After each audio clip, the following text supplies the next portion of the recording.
Bonjour à toutes et à tous. Aujourd'hui, on va vous présenter l'enjeu du ruissellement urbain pour le défi Aqua Hacking 2025 qui va se dérouler à Rouen-Noranda en lien avec le lac Kosciuszko, lac central dans la ville. Le défi Aqua Hacking est organisé par Aqua Action, le regroupement des organismes de bassin versant du Québec, Réseau Environnement, et organisé en partenariat avec le collectif Territoire.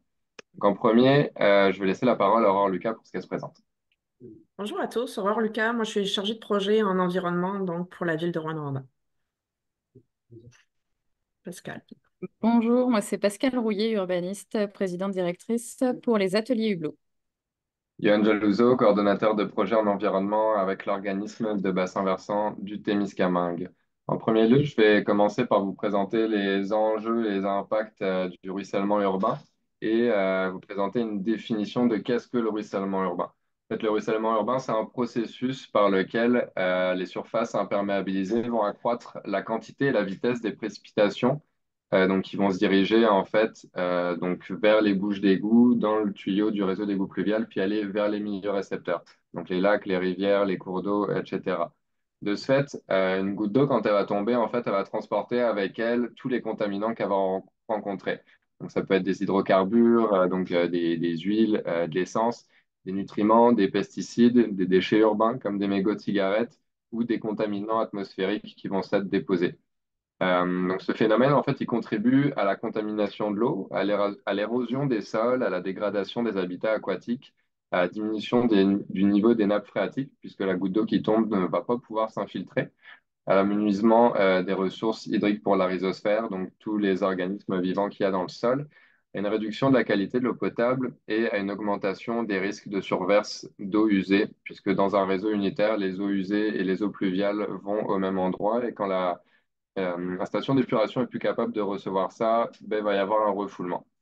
Donc en fait, c'est pour ça qu'on vous met au défi de trouver des solutions innovantes pour réduire et gérer efficacement le ruissellement urbain. Et il va y avoir des enjeux spécifiques, on va voir ça dans les limitations tantôt. Donc, comme je l'ai dit, en fait, en haut, on peut voir une surface naturelle. Donc, l'eau de pluie va être interceptée par les arbres, par les arbustes et les herbacées. Elle va tomber sur un sol végétalisé, perméable. Donc, l'eau va s'infiltrer dans le sol, ce qui fait que elle va avoir, l'eau va se gorger, le sol va se gorger en eau, ce qui fait qu'il va y avoir une courbe en forme de cloche. Le sol va se gorger, puis ensuite, l'eau va ruisseler et emporter un petit peu de contaminants, forcément. Sur une surface urbanisée, euh, ce- ce- le ruissellement va être beaucoup plus fort, il va y avoir très peu d'infiltration, et donc il va y avoir beaucoup plus de contaminants qui vont être emmenés vers le milieu récepteur. Maintenant, au niveau du lac Kosciuszko, donc ça c'est une vue aérienne du lac Kosciuszko. Tout ce qui est en bleu, en fait, c'est le bassin versant du lac Kosciuszko. Donc chaque goutte de pluie qui va tomber là-dessus va se diriger vers un des 20 exutoires fluviaux qu'on peut voir ici sur la carte. C'est un lac de tête, le lac Kosciuszko. Donc, c'est-à-dire qu'il n'y a pas de ruisseau ou de lac qui se jette dedans. Chaque goutte d'eau provient de la pluie. Donc, à 57%, ça va être les eaux, l'eau de pluie qui tombe directement sur le lac. À 38%, ça va être le ruissellement urbain. Donc, chaque goutte qui tombe sur la surface imperméabilisée. Et à 5% du temps, ça va être la nappe phréatique. C'est un bassin versant qui est très imperméabilisé, qui a des sols contaminés. On peut voir en haut à gauche, il y a la fonderie Horn, puis il y a eu beaucoup de mines dans cette région-là, et quasiment tous les sols en fait sont contaminés. Et il y a très peu d'espace en bordure de lac puisque la ville s'est développée autour. Ça, c'est des données concernant les volumes théoriques, la quantité de matière en suspension ou de phosphore qui pourrait se retrouver à la sortie de chaque exutoire. Et dans ce tableau-là, ça montre en fait le VAFE, c'est la fréquence létale pour au moins 50% des organismes aquatiques. Donc on peut voir que concernant certains métaux, les cinq qui sont ici, la plupart du temps, ce qui arrive à l'exutoire et qui se jette dans le lac, ça dépasse ces valeurs limites-là. Et c'est la parole à Pascal. Oui, donc merci Johan. Effectivement, on va parler des solutions limite opportunité. On peut passer à la diapositive suivante. C'est ici une liste non exhaustive de solutions potentielles pour venir traiter au niveau qualitatif et au niveau quantitatif les eaux de pluie qui ruissellent, notamment dans des contextes comme ici, le bassin versant du lac Ossisco. Donc, on a différentes pratiques, la biorétention, les bassins secs, etc., que vous voyez listés ici.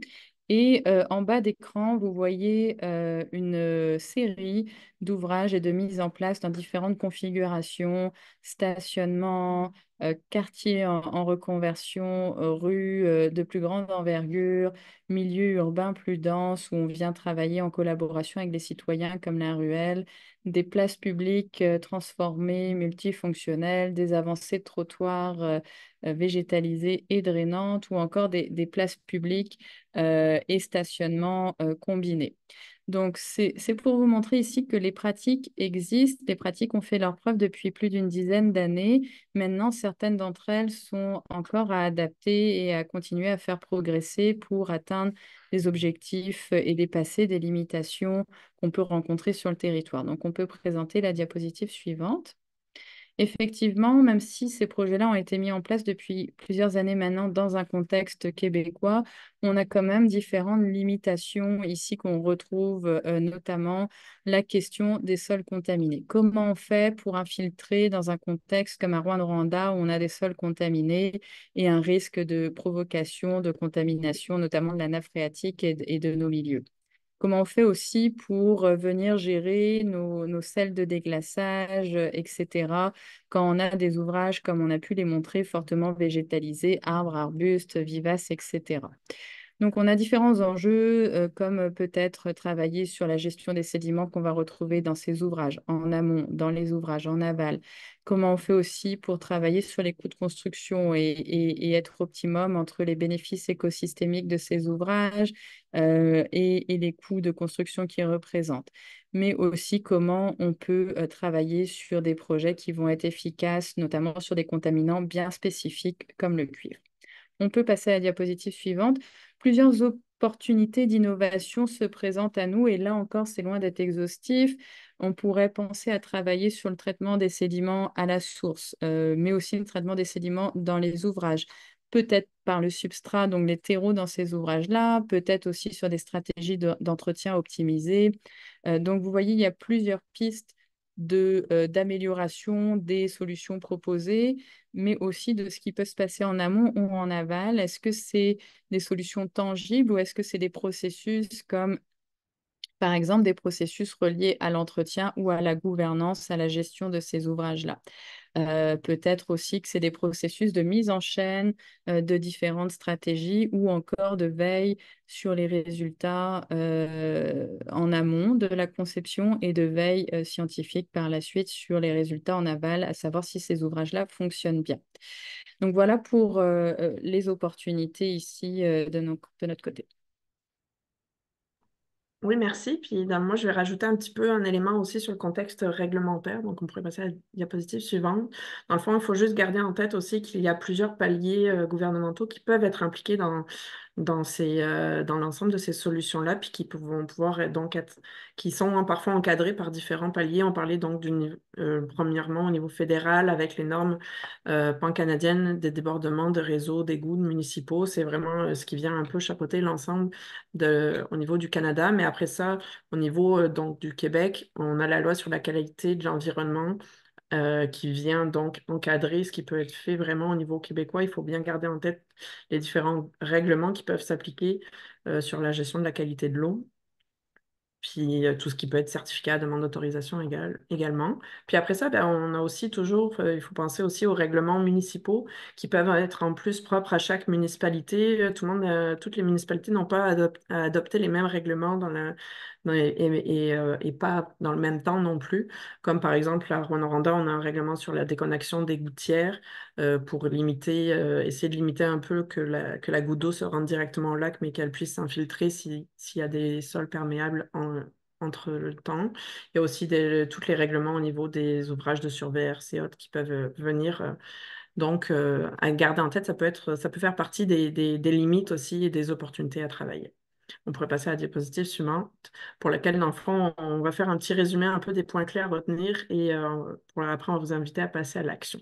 Donc, les points clés à retenir, l'objectif principal ici, c'est vraiment de diminuer la quantité, mais surtout d'améliorer la qualité aussi des eaux de ruissellement urbain avant qu'elles se rendent donc dans les milieux humides et hydriques. Et donc, l'objectif secondaire en arrière, c'est minimiser les apports en contaminants, essayer de limiter aussi l'érosion au niveau des berges, faire attention à la recharge de la nappe phréatique pour pas qu'elle soit contaminée, de rendre l'eau disponible pour la rhizosphère, puis d'éviter aussi tout ce qui est au niveau des surverses pour les eaux usées, qui, in fine, tout ça pourrait permettre de mieux protéger les milieux récepteurs. Donc, le défi, c'est de surmonter les limites qu'on vous a un petit peu présentées précédemment avec les différentes solutions qui existent, mais qui comportent encore parfois quelques limites. Donc, on vous invite à passer à l'action et donc vous pourriez peut-être vous poser quelques petites questions auxquelles vous auriez envie de répondre et pour lesquelles vous vous sentiriez prêt à passer au défi. Donc, par exemple, comment est-ce qu'un concepteur pourrait-il identifier et mesurer les contaminants des eaux de ruissellement sur son site? Comment est-ce qu'on pourrait limiter le débit à la source? Comment est-ce qu'on pourrait limiter les contaminants à la source ou améliorer vraiment la qualité de l'eau plus en amont avant qu'elle puisse se jeter dans les milieux hydriques. Fait que, voici les références et on vous remercie beaucoup pour votre attention. Vous pourrez toujours reprendre le diaporama et on vous invite à présenter votre candidature au défi Aqua Hacking de 2025. Merci.